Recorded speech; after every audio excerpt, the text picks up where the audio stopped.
Before we dive into this video, I need to make something clear. Nexus Station wasn't just a game.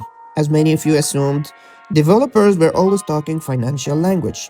They asked, "Are you tired of playing without earning money?" With Nexus Station, they promised real rewarding where players would be able to sell their items for real money. As a result, many players saw Nexus Station as an investment. I just wanted to make this point clear before the video starts. Now I'll leave you with the video. Commander K, who was the CEO of Pixel World, led a team of developers including Jake, Saskia, Dev, Endless, and many others. Together, they created the game we all loved, Pixel World. However, at some point, the team stepped away from the project to pursue a new venture under the company Social First. The new project became what we all know today as Nexus Station. Originally branded as Dream, Create, Play, Nexus Station was a promising project. The developers acknowledged their mistakes they made in Pixel Worlds and promised a very careful approach aiming for perfect updates. Many believed the developers knew what they were doing, yet not all players were on board. Many fans were still frustrated by the Pixel Worlds closure, although the developers linked Nexus Stations to the shutdown of Pixel Worlds to attract the community, but it didn't work. When we examine Nexus Station, we must comfort the reality began with a pattern of misleading promises. The developers often relied on marketing strategies that were built on false hope. Specifically, they hired Jake, who was the face of Pixel World, to promote the game Nexus Station as a game where players can earn real money. After analyzing communities of Pixel Worlds and Growtopia, the developers realized that the majority of players prefer cashing out at some point and make some money. They used this insight as a bait, suggesting that Nexus Station would enable players to trade and profit. However, this was one of their first lies. Players were led to believe that illegal trading will be illegal, which means that you will be able to sell in-game items for money. But there was no such system was ever clarified. Once the game launched, some players engaged on these trades, unaware that they were violating the game rules and eventually got banned. The game itself lacked in-game regulations. The only guidelines were on the Discord server, which many players, especially those who didn't speak English, never accessed. Now let's talk about Nexus Station itself. From its very first look, it was evident that the developers prioritized gambling above everything else. Rumors circulated that Commander K departed from the Pixel Worlds team due to disagreements over the game progression and its lack of revenue. While the game did have player base, it was never properly monetized. Social First was born and their aim was profit and nothing besides profit. And they believed that gambling mechanics would drive significant revenue. They introduced packs such as the Pro Clothes Pack, Hair Pack 1, the Face Paint Pack 1, and the Face Paint Pack 2, which became infamous for their predatory tactic. These packs were the central pillar of the game's deception. The Hair Pack 1 and the Face Paint Pack 1 were among the very first and most expensive packs introduced. Players could only engage in the gambling system by purchasing crystals, which could only be obtained with real money. Initially, players were driven by the allure of rare items to flaunt. Moreover, the packs were marketed as exclusive, a term that effectively implied scarcity. This was a deliberate callback to Pixel Worlds, where the Hair Pack 1 was also branded as exclusive and never returned back until Pixel Worlds shut down. Thus, players were deceived into thinking these new highly costing packs were equally exclusive, which understood as limited. After months of gambling, some individuals have spent thousands of dollars all for one single rare item due to extremely low odds. Developers decided to tweak the percentages of pulling the legendary items, and this was a blatant breach of trust once players had already wagered their money.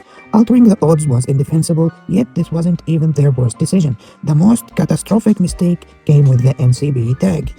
The introduction of the NCB tag marked items that are never returning. Some items were tagged, others were not. This led to the game's greater disaster. While some players did not care, those who invested money heavily in rare items were devastated.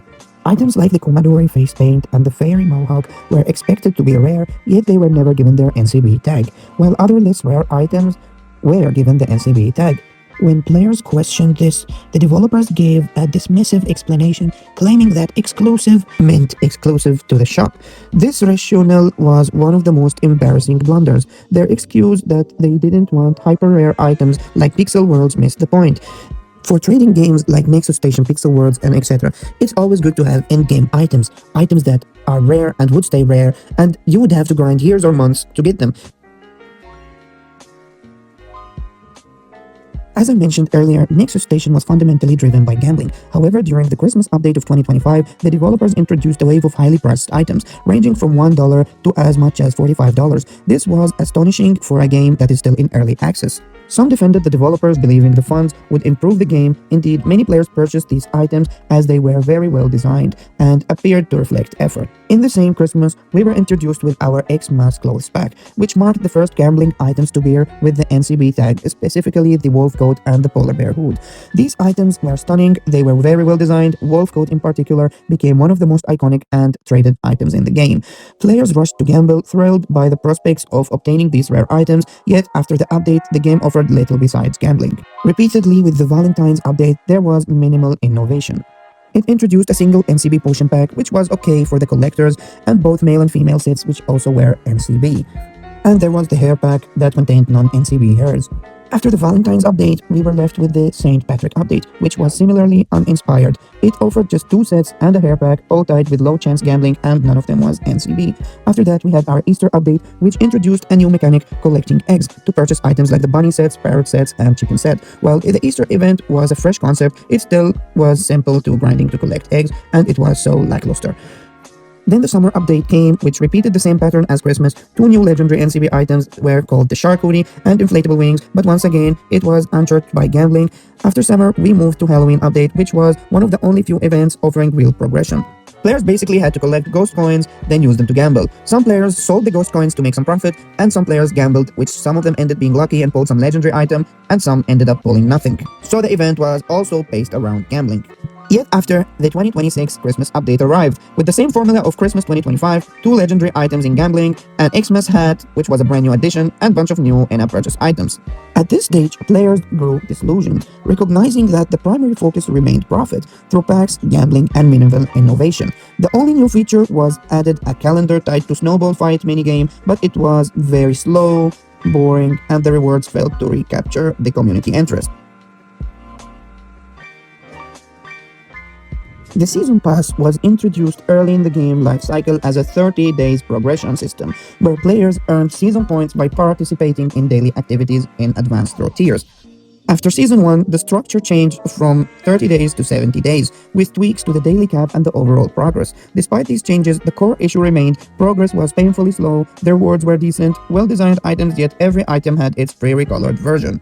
While developers defended recoloring as a standard practice, it was disappointing, especially given that the pass costed 1,000 crystals, roughly $10. For a game that is in early access, players expected far more. They had to grind an hour daily to reach the final tier. Missing even few daily caps meant you could not complete the pass. This pattern persisted into Season 2, which followed the same formula. Redesigned items, but once again, every item had its recolor version. While the blocks were consistently well designed, the clothings were lackluster and the community expressed frustration on Discord. Season 3, known as the Season of Cyberpunk, was one of the greatest failures. The items were uninspired, poorly designed, and predictably recolored. The blocks were even underwhelming. Player engagement plummeted. Few bothered to grind it. Then came the Season 4 titled Samurai. It introduced a Japanese theme with some well-designed items, but once again, it followed the same grinded heavily pattern. If you missed daily caps, you could not finish, and this routine grew stale. Season 5, which was known as Darkwoods, was even worse. It was arguably the worst season ever. The game felt like it reached its lowest point. The items were shockingly poor. As some designers with decades of experience, I felt they looked like they were thrown together in 2 hours. Roughly 50 players only in the entire community were able to finish the pass, as a drastic drop compared to the earlier seasons, where hundreds of players were succeed to finish it. Finally, we are diving into the current season, Season 6. The season came with some freshly designed items. They looked cool, however the same problem existed. Every item is recolored, too much progress to grind, and no one is playing.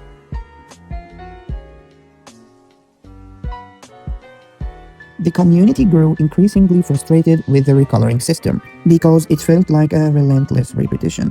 Take the Eagle Wings as an example. The original was a standard item purchasable with crystals, then it was recolored into Frost Eagle Wings at $45. Next, the Phoenix Wings, which became legendary daily spend reward. Then came the Blue Eagle Wings with 1,000 crystals, and finally the Crimson Klaus Wings, again for $45. This was a blatant milking of the same concept. Repackaged as a premium purchase every time, Another glaring example is how every season pass followed this pattern. We had Celestial Wings in Season 1 recolored to green, then Ice Wings with the Crimson Ice Wings, the Down Hollow Wings with the Hydro Hollow Wings, the Blue Drums with the Orange Drums. Every single item have its recolored version. But the problem wasn't recoloring, it was the return of the same concept. For instance, the red Drums, which were spinning drums, later they took the idea and created Frost Orbit, another spinning effect item in your back. Then the floating candles, which had the similar concept of a circle shaped item in your back. And now the Season 5 pass, we have the floating stars, another spinning concept.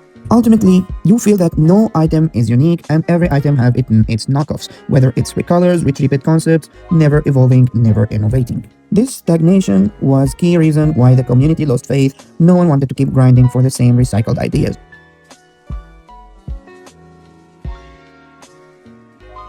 The game modes themselves were major failures. Let's start with parkour. It required players to race against the timer. There was no balance. Some courses were impossible, some were hard, and some were too easy. Players grew bored, either staying AFK just to collect rewards and abandon the game mode entirely, or just leave. The developers added anti-AFK system, which helped, but it didn't fix the core problem. The biggest frustration was spectating. If you finished quickly, you still have to wait for minutes watching others struggle, which was not fun at all. Go, Kylie, go! Good job, Kylie. You're doing amazing, sweetie. Wow, look at her go. Now let's talk about hoops, which is arguably one of the worst, if not the worst game mode to ever be added. Most of the players never took this game mode seriously, so they either would AFK or just leave. After the AFK detection system was added, people would just take a step or do some punch every few seconds so they don't get banned by the AFK detection. Then we have Don't Die. If hoops wasn't serious enough, then you have Don't Die, the most unserious game mode to ever be added. Before the AFK detection system, people would just leave their game so the character keep dying, since there was no point of even competing. So since when you're the top place and one guy is the 5th place, you both get the same rewards, not the same, maybe there's a small difference, but it's not such a problem. So it's kind of the same pattern as hoops. You either stay AFK and do some punches or some moves so you don't get by the AFK detection, or you just leave. Next, we have drop game, which is not perfect by any means, but it's not horrible. It's somewhat a survival race while you need to stay alive as long as possible until the other players die. But we have the same pattern. People don't even bother to compete on it. They just wait for 10 seconds so the anti-AFK doesn't disqualify them, then just jump and die. And finally, we have Start Chase, the worst game mode to ever be added in the game. The most unserious game mode to ever be added. No one likes this game mode, no one even plays it. If you get this game mode, you immediately leave. 4 minutes worth of running and collecting stars, no one is even interested in doing that. It's just horrible. It's just the most embarrassing game mode to ever be added for an experienced team with decades of experience. And finally, it's not a game mode, but we have Butterflies Collect. So it's a world that butterflies spawn in, you collect butterflies, complete the butterflies book or whatever it is called. It was promising, but at the same time, it became dull. No one is engaging on it, no one is playing on it. It means no butterflies are spawning often, and it just died.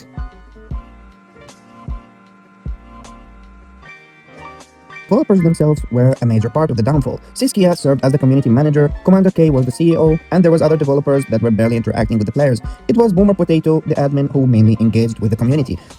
In the early private alphas, the developers were very active and they were taking feedbacks from the players, responding to concerns, and they kept players informed.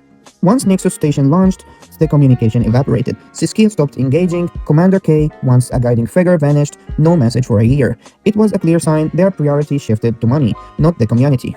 Siskia and the team disappeared for weeks, sometimes months, with no updates. Players were left to wonder where we abandoned. Was the game shutting down? What happened to our money? Did the developers dump the game? The developers gave half-hearted updates, then vanished again. They were always on vacations, always absent, they abandoned the community. And despite their experience, they never delivered a single standout update. None of their work reflected decades of experience, no game features screamed 10 years of experience. And that was the beginning of Nexus Station downfall.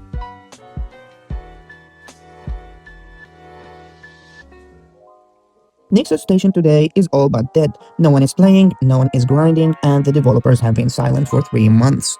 After their Christmas break, starting mid-December, they vanished entirely. They didn't show any signs of life until the mid of January, where they recycled the same Valentine update from previous year. No innovation, no effort.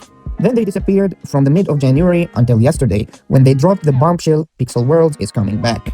And once again, they left us hanging with our thoughts. What happens to Nexus Station? What happens to the money we spent? What will happen to our items? What will happen to the hours we spent grinding in this game, since they announced it as an investment before being a game? If they couldn't manage pixel worlds back then, and the game had to shut down, and they couldn't handle Nexus Station currently, how are they going to maintain both games? Their promise to continue developing both games just sounded unrealistic. Now we were left questioning whether all we'll get in the future are more pay-to-win updates, more gambling packs, especially now that Pixel World is back and everyone will just abandon Nexus Station and get back to Pixel World and all our money will be lost. So now, what should we expect from Nexus Station and Pixel Worlds? I'll talk about this part openly. From my perspective, I won't read a script about it. Honestly, I don't think Nexus Station will last much longer. The developers have proven themselves irresponsible. They promised a roadmap, but all we got was nothing. Actually, the roadmap we were given, it didn't just shift, it completely collapsed. We were promised a fishing update, we were promised a global launch, real innovation, but instead, all we got was recycled half-baked modes. Useless features like leaderboards and clans that no one is even interested on either.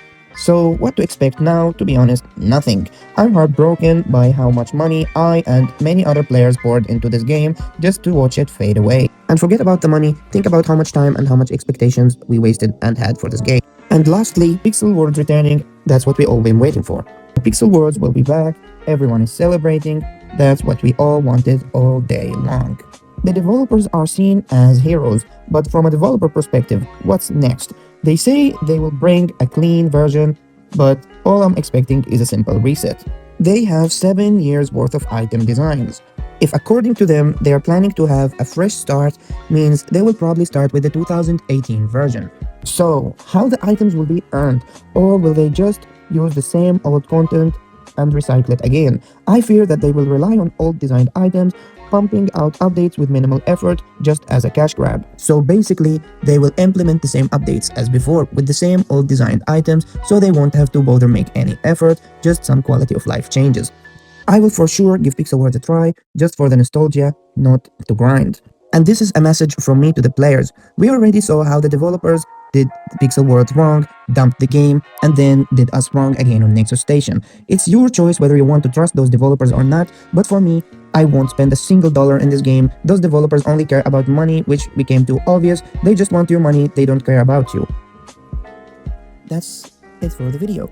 I know that it's been too long, but I don't know, I had to share my thoughts with you guys, especially with Pixel Worlds being in the corners. And yeah, see you in the next video.